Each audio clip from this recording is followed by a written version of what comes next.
ak groupe bi nga xam ne dañ ko tuddee Diofior macha allah lëkkaloo ak bureau genre bu inspection de l'éducation de la formation de Diofior ñoo ma invité woon tey pour ma waxtaan ak ñoom ci benn thème boo xam ne thème bu am solo la ñu tuddee ko déperdition scolaire déperdition scolaire nag dafa nekk loo xam ne daanaka mooy élèves yi nga xam ne seen génn école dafa teel daanaka dañu boucler seen cycle sax d'études alors ñu génn école soit dañoo abandonné wala ñu dàq leen wala daal ñu luppe ci si liñ doon def donc ñu invité woon ma nag pour ma waxtaan ak ñoom ci li nga xam ne moo waral yooyu boobu déperdition scolaire sama gis-gis nag mooy dafa am loo xam ne seetlu lañ ko war a def muy donc ay signes yoo xam ne élève bi boo ko détecté ci élève wala professeur bi du ko détecté ci élève wala ay comportement wala ay attitude boo xam ne élève bi su ko amee rek war nga xam ne kii nii ci décrochage la jëm moo tax nag ma énumérer leen donc signes yooyu yëpp ak attitude yooyu ak comportement yooyu pour ñu bàyyi ci xel bu baax a baax parce que loolu mooy favoriser décrochage yu xale yi beneen mbir mi mooy gëstu naa def enquête fii ci Diofior daal xumbel bi daal dafa bëri lu demee ci lamb dem nañ ba dénombré fukki lamb yoo xam ne day tëgg fii ci biir Diofior quartier bu nekk day tëgg lamb boo gis ba day duré ñeenti fan. gis nañ fi aussi yeneen manifestation folklorique yu bëri ci ay mariage yi dem comment dirais-je ci ay jumelage yi dem ay séance de guitare yooyu yëpp dafi am mu nekk loo xam ne kenn mënu ko arrêter parce que loolu ci culture bi la bokk mais dafa nekk loo xam ne parents yi dañu war a encadrer seen doom yi ba balaa ngay dem ci yooyu manifestation nga mokkal say leçon wala nag au moins nga def say exercice ba mu leer nga soog a dem def loolu parce que loisir nag fii lañ ko fekk am na loo xam ne aussi teg nañ ci baanam mooy lan mooy li ñu tuddee technologie de l'information et de la communication lu dem ci affaire télévision nemeeku nañ ne fii Diofior télévision bi li muy jël temps ci xale yi dafa bëri lool muy ci affaire football bi ci muy affaire série télévisée yi donc du ma tudd benn série mais nag ñëpp xam nañ série yi may wax daanaka daal acteurs yi dañ ci def ay jéego yu doy waar moo tax nag xale yi pratiquement affaire yi daf leen accroché di jël seen temps donc foofu aussi parents yi war nañ organiser wu seet daal ni ñuy réglementer dans élèves yi ni ñuy seetaanee télévision beneen affaire bi mooy sur technologie de l'information de la communication mooy mbiru téléphone portable yi kooku moom vrai problème la ci école bi téléphone portable yi ak réseaux sociaux yi muy Twitter muy Facebook muy Instagram ñoom ñëpp xale yi ci yooyu lañ nekk alors que téléphone portable yi waroon nañ ko mën a utiliser pour mu jëriñ leen ci seen jàng yi mais malheureusement lu ci bëri ay son lañ ci déglu ay WhatsApp affaire yooyu daal lañ ci def donc mu nekk affaire boo xam ne dañ ci war a sensibiliser xale yi waxtaan ci donc ak acteurs école yëpp. voilà ci facteurs yi nga xam ne day favoriser aussi décrochage yu xale yi déperdition scolaire bi identifier nañ ci li ñu tuddee mariage précoce ak grossesse précoce non désirée ci biir école bi. pour ñu développer loolu nag dañuy sukkandiku ci ay études yoo xam ne def nañ ko notamment étude bi nga xam ne FINIAP noo ko def ak groupe pour l'étude et l'enseignement de la population bu vraiment def étude ci Sénégal yëpp pour wone ne affaire grossesse précoce yooyu dafa bëri ci l'école bi moo tax structure yu bëri ñu ngi ciy liggéey nag partenaires yu bëri ñu ngi ciy liggéey pour véritablement ñu liggéey ñu pousse affaire boobu ba dootu fi am donc parents yi dañu war a waxtaan ak parents yi waxtaan ak acteurs école bi yëpp ñu def li ñuy naan synergie que mu doon enseignant que mu doon administration scolaire que mu doon partenaires sociaux que mu doon partenaire technique et financier que mu doon organisation de la société civile gars ñu ngi def sax lu am solo mais ñu gën a yokk seen loxo rek xam ne avenir nation bi daal éducation bi moo ko yor te décrochage moom dafa nekk loo xam ne baaxul ci système éducatif bi malgré donc li nga xam ne état bi mi ngi koy def ak acte partenaires yi mun nañ leen war a ñaaxaat bu baax a baax comme ça daal ñu jëlee fi fléau boobu fi may jeexalee nag mooy mun naa wax ne problème décrochage scolaire am na problème de déperdition scolaire am na mais Diofior quand même mi ngi def ay résultats yoo xam ne c'est des résultats quand même probants loolu sama enquête won na ma ko d'abord résultat certificat d'études ak BFM boo xoolee commune de Diofior nga comparé ko ak yeneen établissement ou école IEF bi Diofior pratiquement moo ñëw première position loolu gis naa ko ci résultats yi nga xam ne waa IEF ñoo ma ko communiqué. Gis naa aussi enquête bi ma def par rapport à Dakar que dans toutes les filières li ñu tuddee filière classique il y a au moins presque 200 étudiants yoo xam ne Diofior lañ jógee ñu ngi ci filière classique yooyu boo jëlee enseignement technique formation professionnelle li ñu fa dénombré moom pratiquement mi ngi jege 400 étudiants donc ça signifie que étudiant école Diofior bi mi ngi produire ay résultats loolu kenn mënu ko wetti donc même bi ma demee bex ci biir sax boo jëlee filière classique yi gis naa ne am na fukki étudiants ak ñaar ñoo xam ne ñi ngi sax niveau doctorat. Donc ça signifie que pas plus tard que keroog rek la ñu am benn koo xam ne dafa def agrégation muy docteur Abdourahmane Thiam boo xam ne dafa dem CAMES def donc résultat yu jéggi daayoo donc mënuñu wax ne c'est une crise non mais li ñu naan rek fas moom lu mu mun daw rek mun nga ko yokk rek yar rek pour mu gën a daw donc loolu moo nekkoon solo waxtaan tey bi en tout cas daal ñuy ñaax ñëpp jàpp ci ñu war a féliciter nag waa groupe macha allah féliciter aussi donc le comité local de la sonorisation des fils ak bureau genre bu IEF parce que ñoo sabab ndaje bi wax dëgg yàlla waxtaan bi am na solo nit ñaa ngi daal rafetlu waxtaan bi. asalaamaaleykum man maa ngi tudd Ndeye Aïssatou Faye di présidente groupe Diofior macha allah ñu ñëwoon fii tey ci foyer des jeunes bu Diofior di waxtaanee wàllu éducation xale yi. lii nga xamante ni moo mën a yàq seen njàng moom la ñuy waxtaanee tey di ko bokk ak bureau genre bu IEF bu Diofior ak CESCOFI mooy enseignante yu Diofior yi di remercier monsieur Lamine Labou nga xamante ne wax dëgg yàlla def na ci jéego pour jàppale ñu ndax journée bi mën a am ndax ñu mën cee jëlee njëriñ pour xale yi seen jàng bi mën a jëm kanam. ñuy remercier tamit ki nga xamante ni mooy télévision locale bi fi nekk Diofior TV ndax wax dëgg yàlla moom moo ñuy accompagner ci li ñuy def yëpp pour lépp daal mën a mucc ayib.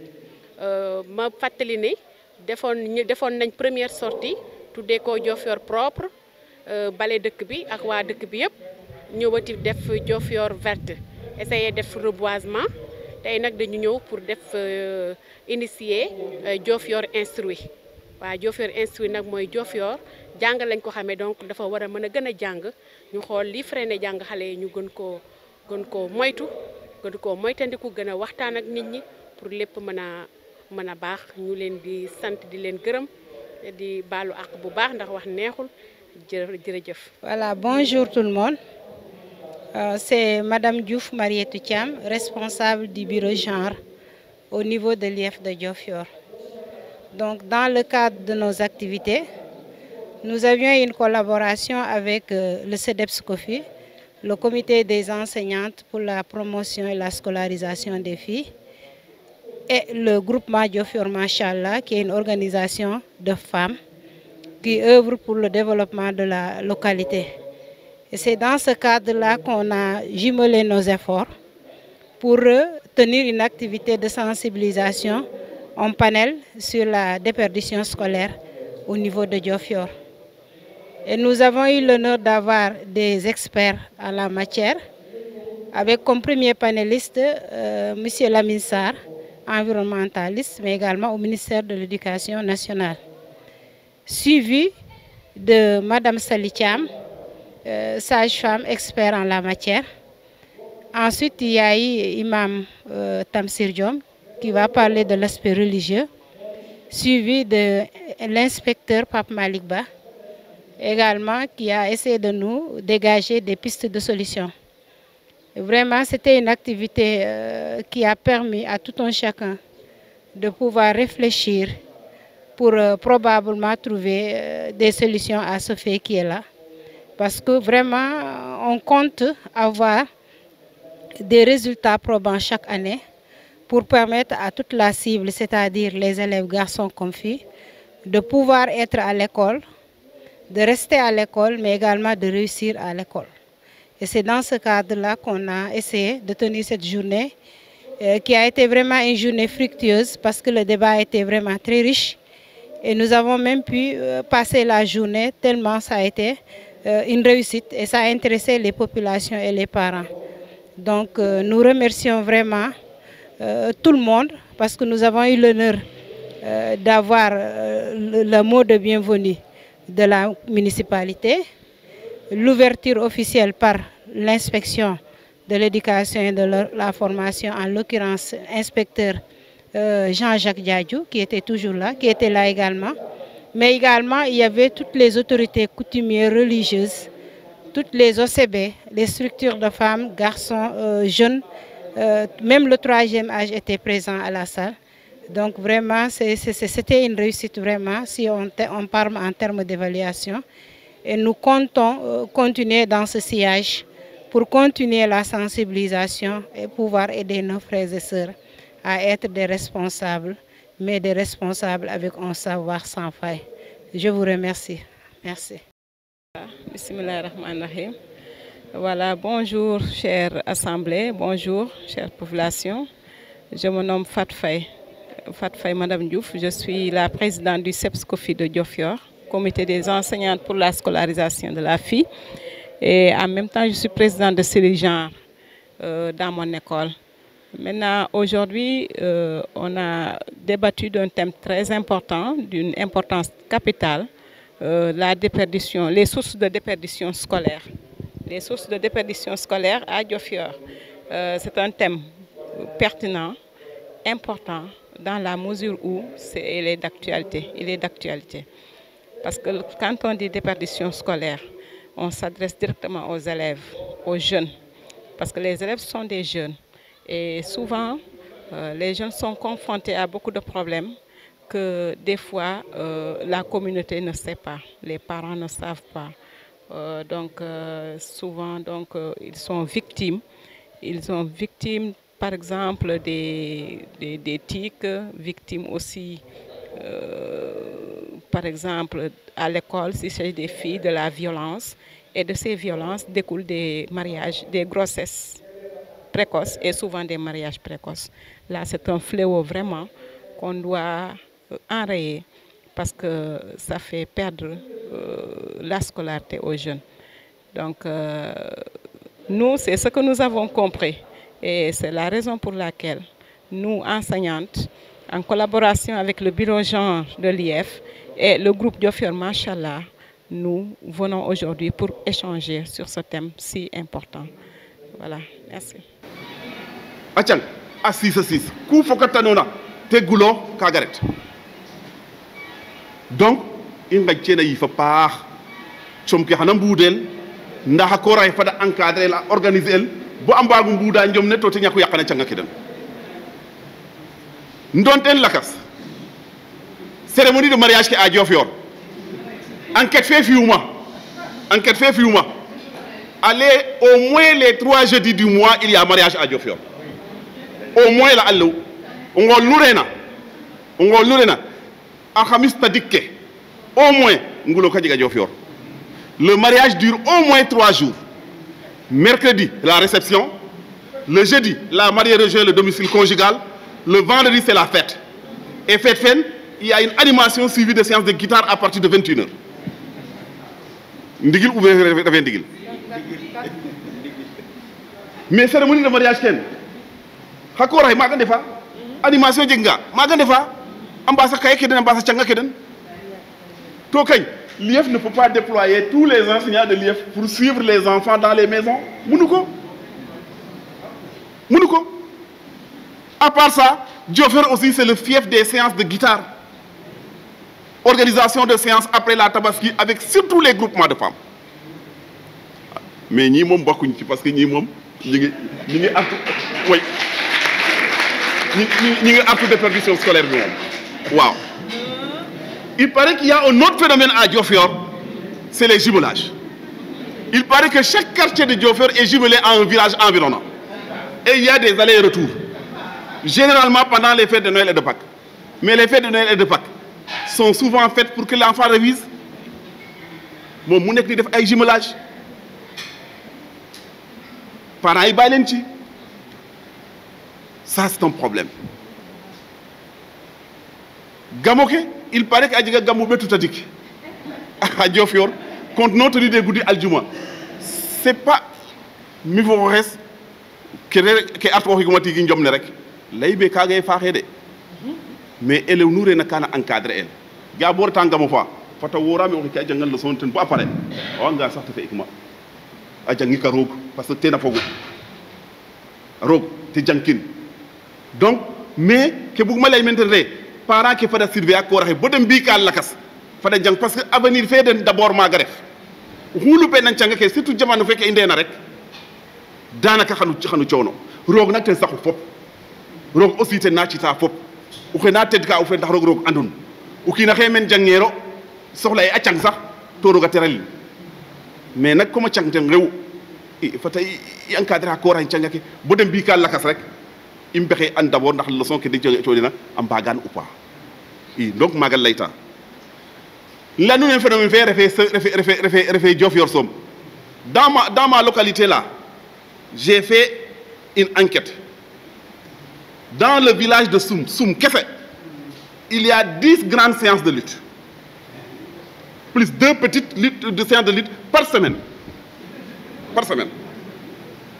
boo demee Thiaré fa ma dëkk man 2 grandes séances de lutte et 8 petites séances de lutte à Thiaré nga dem à Ndorong 2 grandes séances de lutte et une petite séance de lutte ça fait au total 14 grandes séances de lutte soit 56 jours de lutte 56 jours to nu anda ye a Thiaré fo a Soum fo a Ndorong ne ke mbi'u lenga def donc suma nanga mbakna a koor xa Thiaré tout maaga ndeta a Thiaré nanga fakna roronga fo Soum tout maaga ngara et ça fait 56 jours pendant l'année 56 jours ngeen jël les fourrels là fourrel ki de la ko ray lay fourrel il y en a un fourrel par semaine à Soum chaque semaine il y a un fourrel 8 par année à Thiaré en Ndorong il n'y en a pas ça fait un total de 60 fourrels par an mais anna boura la ta ko ray de ta élève ke def mais xuret na fourrel fa wa xan was leçon ko il y a d'autres facteurs explicatifs. À part les manifestations là, il y en a d'autres encore. Quels sont ces autres facteurs? Ces autres facteurs là, le manque d'intérêt manifeste des élèves aux études. Les élèves croient-ils encore à l'école? Visiblement, d'autres références les concurrencent. Les Balagay, les Messi, les Cristiano Ronaldo, les Rihanna, les Akon, les Wali Balago Sek. Encore, il y a des totales. Donc le référentiel a changé. Pape Malik, nous qui sommes enseignants, nous ne sommes plus les références. Ouais, vous savez qu'il y a un boy art de votre référence. Gardez que, ou qui n'a pas fouki ça en kino. Le vendigil. Ouais, que tu as une visite de Diofior. Wali Balago c'est quoi grande visite. To hoy ka hoy tanga. Diofior na ke guide and tatopin. Nda Wali Balago gare nga meka xay. Xay Diofior gef. Refendigil. Référence qui a changé. Et ken naga fo c'est-à-dire ko ray mbogate ak ca nga waga bisit yokke. I football fait fu musique fait etc. Bonero nak mais bo waga tekim football fait tigi xolo may nga muju wagu tekki sax football fait xolo may nga aussi waru wagu muju tekki sax musique fait donc ken xay ci li fa bax. Le temps de travail est-il suffisant? Parmi les facteurs, l'impact des perturbations scolaires n'est pas à sous-estimer. Nous, État, école fait, effectivement, il y a beaucoup de grèves parfois, parce qu'il y a des problèmes qui sont posés par les enseignants, posés à l'État du Sénégal, auxquels l'État du Sénégal doit faire face. Et ça, impacté à que de la quantum aurait fait. Nombre d'heures que élèves dans la perturbation canabine. Les parents d'élèves, est-ce qu'ils s'intéressent au travail des enfants? Question à poser à nous. Ah, midday, si nous sommes son papa jangul école, sama yaay jangul école. Mais ñun dañ doon wax né ñom Lamine dañu ragal sen papa ak sen yaay. À partir de timis, suñu réré tous autour de la lampe, une seule lampe tempête. Ñun ñëpp ku nek di wax pa bi xamu ci dara, mère bi xamu ci dara, mais xam na né au moins ñuy jang. Mais le suivi des élèves à la maison et IF, est-ce que parents d'élèves Diofior yi est-ce que yenn saa yi dañuy déplacé wu dem ci lycée bi xool seen élèves ni ñuy nu mu toogee foofu xool performance élèves yi bariwul de